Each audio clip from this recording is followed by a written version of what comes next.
Hello दोस्तों, सभी को मेरा नमस्कार। मेरा नाम है मोहित राजपूत और आप सभी का स्वागत है मेरे यूट्यूब चैनल लर्न बाय मोहित राजपूत पर। 34 साल बाद हमारी शिक्षा नीति में कुछ बदलाव किए गए हैं। कल 29 जुलाई 2020 को हमारे शिक्षा मंत्री, जो पहले मानव विकास मंत्रालय के नाम से रहता, अब उसका नाम चेंज कर शिक्षा मंत्रालय कर दिया गया है। उसके जो मंत्री हैं हमारे डॉक्टर रमेश पोखरियाल निशंक जी के ने कल प्रेस कॉन्फ्रेंस की और उसके बारे में कुछ हमारे जो शिक्षा नीति में बदलाव की उनके बारे में कुछ हमें प्रेस कॉन्फ्रेंस में बताया गया है। सन 1986 में जब राजीव गांधी की सरकार थी, अब 34 साल बाद 2020 में कुछ शिक्षा नीति में बदलाव किए गए हैं। वो क्या बदलाव किए गए, वो क्या मुख्य इम्पोर्टेंट बिंदु हैं, मैं आपको बिल्कुल अच्छे से समझाऊंगा।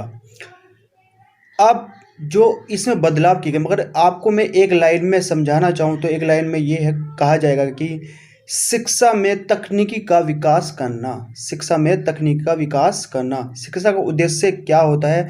शिक्षा का जो अब जो नई नीति आई है उसमें तकनीक का विकास करना, इनोवेशन, रिसर्च। मतलब बच्चा रटे नहीं, एक इनोवेशन के फैक्ट पर वो सीखे, वो रिसर्च करे, खुद ही अपनी स्किल डेवलपमेंट को विकास करके अपनी खुद ही जॉब फाइंड करे, ना कि सरकार के भरोसे पर वो बैठे। तो अब 10+2, इसमें पहला जो बदलाव किया गया है, 10+2 के स्थान पर 5+3+3+4 का ग्रेड सिस्टम चालू किया गया है। 10+2 को बदल दिया गया है, अब 5+3+3+4 को लागू किया गया है। ये पहला मुख्य इम्पोर्टेंट बिंदु है।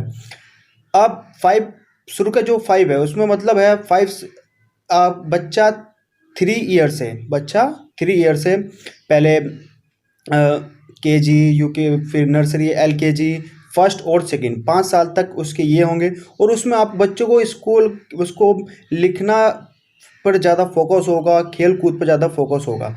फिर बात करते हैं +3, मतलब फिर क्लास 3, क्लास 4, क्लास 5, ये 3 साल तक बच्चों को मदर टंग में, कक्षा 5 तक मदर टंग में, इन 3 साल में उसको क्षेत्रीय भाषा में भी उसकी पढ़ाई कराई जाएगी। उसको एक अन्य विकल्प होगा कि वो क्षेत्रीय भाषा में पढ़ सकता है, हिंदी भाषा और अंग्रेजी भाषा को। और अंग्रेजी भाषा का इस पर बिल्कुल भी जोर ख़त्म कर दिया गया है। कक्षा 5 तक अब बच्चे का जो इंग्लिश एक लैंग्वेज नहीं रहेगी, एक इंग्लिश विकल्प रहेगा, ठीक है।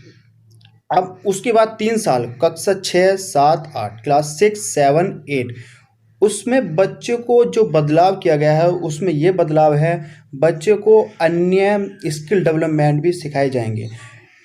कौशल कोडिंग जो हम इंटर के बाद सीखते हैं, वो कौशल कोडिंग अब क्लास 6 से स्टार्ट हो जाएगी। ये सबसे बेहतरीन बात है कि रटने पर जोर नहीं दिया जाएगा, उसको एक नई अलग स्किल भी दी जाएंगी। जैसे कक्षा 6 से बच्चों को, जैसे चीन और अदर शहरों में, अदर देशों में भी ये चीज़ें होती हैं, बच्चों को एक नई तकनीक, नए ऐप, सॉफ्टवेयर, कंप्यूटर कोडिंग, इनके बारे में, इलेक्ट्रिकल, पेंटर आदि चीज़ों को अलग से कौशल, उसका इंटर्नशिप भी होगा।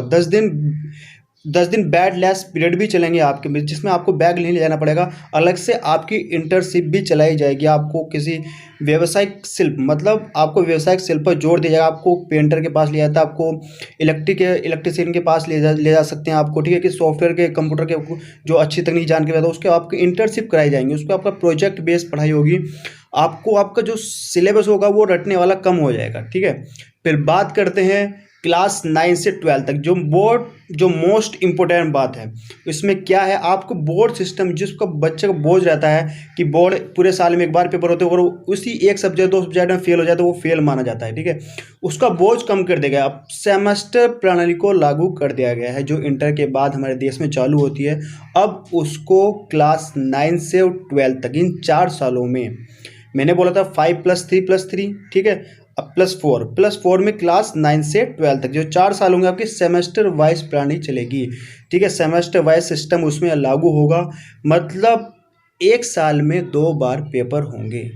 आधा सिलेबस खत्म कर दिया, उसके आधा पेपर, उसके बाद आधा सिलेबस आएगा, पूरे साल का सिलेबस नहीं आएगा, आधा सिलेबस बचा है वो दूसरे पीरियड में, जो दूसरा सेमेस्टर होगा उसमें उसके पेपर होंगे, ठीक है। तो इससे आपका काफ़ी बोझ कम होने वाला है। और इसमें आपका एक और बदलाव किया गया, आपका जो रिपोर्ट कार्ड होगा वो 360 डिग्री 360 डिग्री पूरे फोकस पर सिस्टम होगा। उसमें बच्चे के भी रिपोर्ट कार्ड में अंक दिए जाएंगे, अन्य कौशल पर भी उसके अंक होंगे। 3 कॉलम होंगे, एक टीचर के द्वारा अंक दिए जाएंगे, एक बच्चे के खुद के द्वारा अंक होंगे इसके कौशल पर, और एक उसका सहपाठी भी उसको एक रिपोर्ट कार्ड में उसको ग्रेजुएट उसको अंक अलग से देगा। ठीक है, तो सिस्टम लागू कर दिया है सेमेस्टर प्रणाली को, 1 साल में 2 बार पेपर होंगे। ठीक है, तो 10th और 12th का जो बोर्ड का सिस्टम है आपका, जो सबसे ज़्यादा बोझ बनने वाला सिस्टम होता है, उसको ख़त्म कर देगा। ये सबसे बड़ी बात है इस बिगेस्ट न्यूज़ में, नई शिक्षा नीति 2020 में जो अभी ड्राफ्ट जारी किया गया है, अभी लागू नहीं हुई है, 2022 तक इसको लागू कर दिया जाएगा।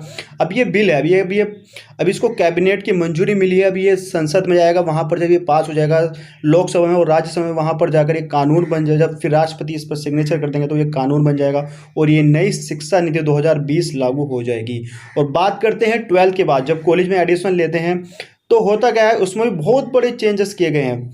जैसे आपने बीटेक किया, आपने बीटेक का पहला साल किया और आपकी कुछ भी फाइनेंशियल प्रॉब्लम के कारण आपको अपनी पढ़ाई छोड़नी पड़ रही है। ठीक है, तो उसके लिए क्या गया, आपने जैसे 1 साल की पढ़ाई की, एक साल का आपने बीटेक कर लिया, तो उस पर आपको सर्टिफिकेट मिलेगा। उसको पूरा करने के बाद आप कुछ और भी करना चाहते हैं, उसमें आपको एक सर्टिफिकेट मिलेगा 1 साल का पूरा करने के बाद। फिर आप 2 साल बाद छोड़ देते हैं तो 2 साल बाद आपको डिप्लोमा मिलेगा। अगर आप 3 साल या 4 साल बाद के छोड़ते हैं तो आपको पूर्ण डिग्री मिलेगी। ठीक है, आप 3 साल बाद छोड़ दिया कि डिग्री पूरी हो गई। ठीक है, अब 4 साल, अब चौथा साल जो होगा वो आपको रिसर्च के लिए होगा। ठीक है, उसके लिए फिर मास्टर डिग्री होती है, उसमें और ज़्यादा रिसर्च के लिए आपको, तकनीक के लिए आपको भेजा जाएगा। फिर आपका एमफिल ख़त्म कर दिया जाएगा, एमफिल ख़त्म कर दिया गया, उसके बाद सीधा आप पीएचडी की, जिसमें रिसर्च और ज़्यादा आप कर सकते हैं, उसको बढ़ावा दिया गया है। 2035 तक इन्होंने लक्ष्य रखा है कि अभी जो हमारा हायर एजुकेशन है इंटर के बाद का, उसमें अभी केवल 25-24% ही हमारा जो है परसेंटेज वाइज है, उसको 50% तक 2035 तक करने का लक्ष्य है। और इसमें सबसे बड़ी बात क्या है, सबसे बड़ी बात यह है कि आप एक विषय के साथ, आप जैसे 9 से 12 या 6 से 8 तक आप एक विषय के साथ अदर विषय सब्जेक्ट भी पढ़ सकते हैं। जरूरी नहीं कि आपने मैथ ले लिया तो आप आर्ट नहीं पढ़ सकते, आप आर्ट भी पढ़ सकते हैं। ये सबसे बड़ा बदलाव किया गया है। जैसे पहले 12th में आपने पीसीएम ले लिया, आप बायो नहीं आप अदर सब्जेक्ट कॉमर्स नहीं पढ़ सकते हैं, आप कॉमर्स भी पढ़ सकते हैं। और अदर सब्जेक्ट भी इसमें, वोकेशनल सब्जेक्ट भी इसमें जारी कर देंगे, जैसे डांस, आर्ट, कंप्यूटर, अन्य व्यावसायिक शिल्प भी इसमें आपका कोर्स होंगे, आप उसको भी साथ साथ कर सकते हैं।